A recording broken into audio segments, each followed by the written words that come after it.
இலங்கையின் கட்டுநாயக்க அதிவேக நெடுஞ்சாலையில் இடம்பெற்ற விபத்தில் ராஜாங்க அமைச்சர் சனத் நிசாந்தவும் அவரது தனிப்பட்ட பாதுகாப்பு உத்தியோகத்தரும் உயிரிழந்துள்ளதாக போலீசார் தெரிவிக்கின்றனர்.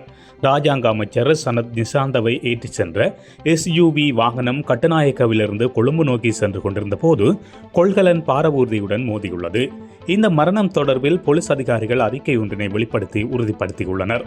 குறித்த போலீஸ் அறிக்கையில் இன்று அதிகாலை ஹந்தான போலீஸ் பிரிவின் கொழும்பு கட்டுநாயக்க அதிவேக நெடுஞ்சாலையில் கட்டுநாயக்கவில் இருந்து கொழும்பு நோக்கி பயணித்த ஜீப் வண்டி ஒன்று முன்னால் பயணித்த கொள்கலன் பாரவூர்தியுடன் மோதி விபத்துக்கு உள்ளாகியுள்ளது.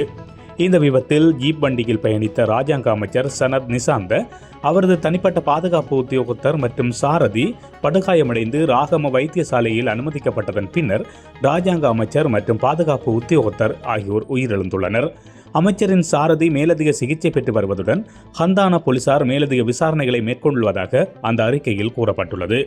இதேவேளை இலங்கை பாராளுமன்றத்தில் நேற்றைய தினம் நடத்தப்பட்ட நிகழ்நிலை சட்டம் தொடர்பான வாக்கெடுப்பில் கலந்து கொண்டதுடன் அதற்கு ஆதரவாக வாக்களித்து வெற்றி பெற்றதன் பின்னர் கர்வத்தோடு சிரித்தபடி இருந்ததாக கூறப்பட்டுள்ளது.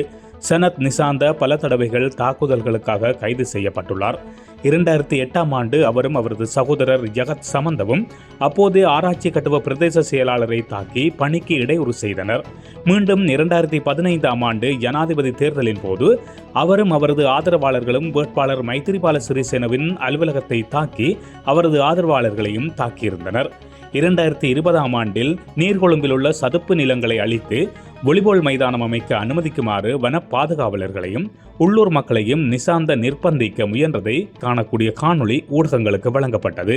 பெறுமதி வாய்ந்த கடலோர சதுப்பு நில சுற்றுச்சூழல் அமைப்பில் அழிவு ஏற்படுத்தும் தாக்கம் குறித்து ஒரு அரசு அதிகாரி சனத் நிசாந்தவை கேள்வி எழுப்பியதுடன் நாடு முழுவதும் இதுபோன்ற தொடர் காடழிப்பு எவ்வாறு எதிர்கால சந்ததியினருக்கு சுவாசிக்க ஆக்சிஜன் இல்லாமல் போகும் சந்தர்ப்பத்தை சுட்டிக்காட்டியிருந்தார்.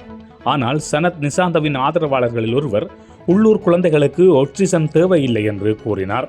சுற்றுச்சூழல் மற்றும் வனவிலங்கு வளத்துறை அமைச்சர் SM சனத் நிசாந்த வனவிலங்கு பாதுகாப்பு சட்டம் பற்றி அறியாதவர் என்று சந்திரசேன கூறியிருந்தார். ஆனால் அந்த சம்பவத்திற்கு பிறகும் நிசாந்த எதிர்ப்பை மீறி நிறுத்தப் போவதில்லை என்று கூறியிருந்தார். ஆகஸ்ட் 2020இல் புத்தளம் அனவில்லுண்டவாவில் உள்ள ராம்சார் சதுப்பு நிலத்தில் குறைந்தது 1 ஏக்கர் சதுப்பு நில தாவரங்கள் இறால் வளர்ப்பிற்காக சட்டவிரோதமாக அளிக்கப்பட்டிருந்தது. இது பெரும் பரபரப்பை ஏற்படுத்தியதனால் விசாரணை குழு நியமிக்கப்பட்டது. சனத் நிசாந்தவின் சகோதரரான ஜகத் சமந்தவே இந்த அழிவை இயக்கியதாக போலீஸ் விசாரணையில் தெரிய வந்தது.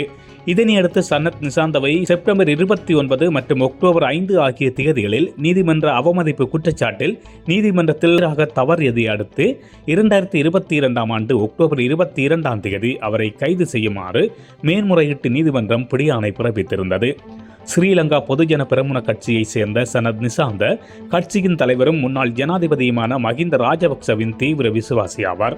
கடந்த கோட்டபாய அரசாங்கத்துக்கு எதிராக மக்கள் போராட்டம் பிடித்த போது காலி முகத்திடலில் போராட்டக்காரர்களுக்கு எதிராக பெரும் வன்முறை சம்பவம் முன்னெடுக்கப்பட்டிருந்தது.